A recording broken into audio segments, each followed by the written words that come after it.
It's not always easy to find the best, the cheapest, and the fastest way to develop a startup. Recently, I coached an entrepreneur who wanted to add a reservation system to an existing application. As usual, my first reflex was to look at what already exists in the open source and no-code technologies. And not only I found potential solutions, but with today's episode, I will explain how is it possible to actually combine several independent solutions, could be open source or no-code, and to create a startup out of existing blocks.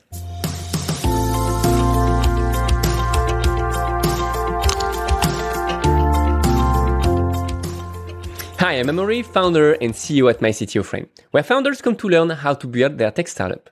With this Startup Snack series available on both podcast and YouTube, we want to share the essential to make it easier for you to build your tech startup.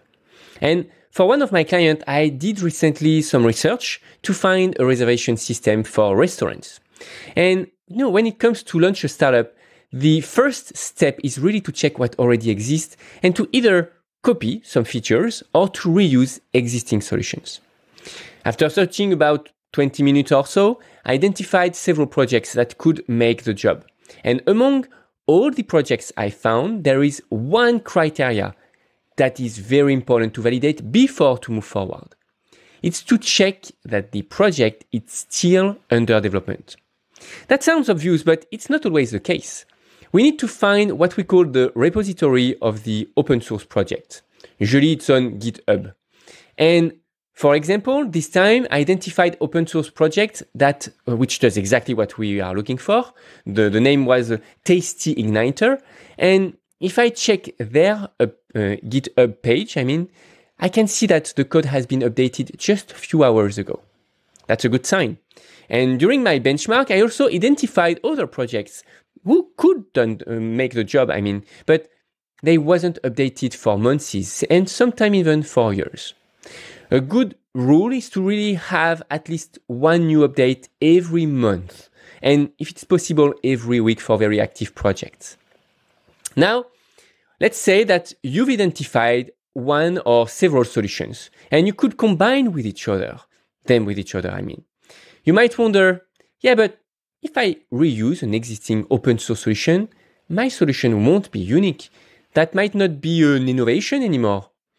Well, if you are thinking like that, in fact, yes, with open source solution, depending on the license, of course, you are supposed to also publish the software modification that you are adding, depending on the license, if it's GPL or etc.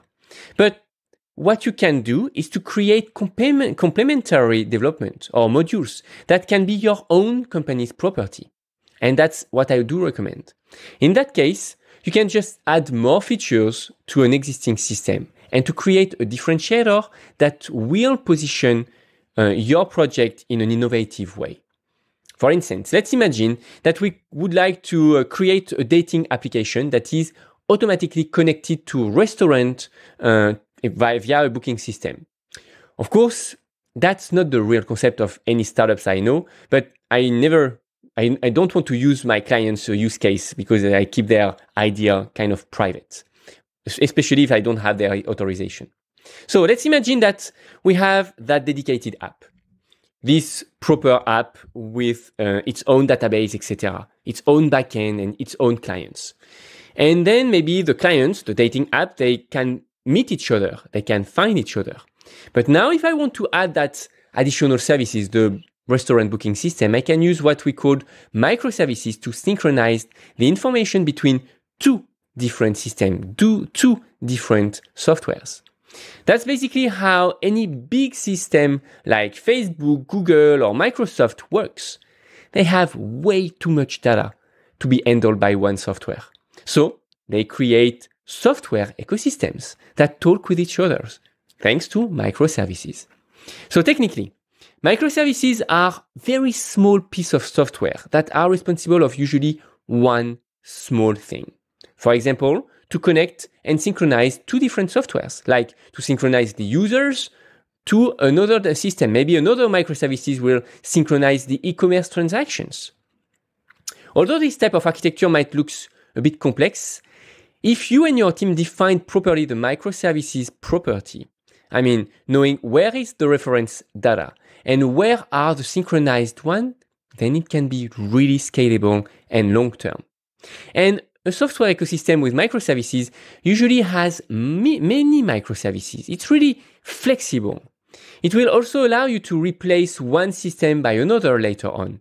For example, if you want to migrate from a temporary open source solution, maybe, WordPress, for example, to your own development project later on, that will be easier that way if you have that ecosystem. So in conclusion, if you are just getting started, open source or no-code solutions can be a great solution for you and your project.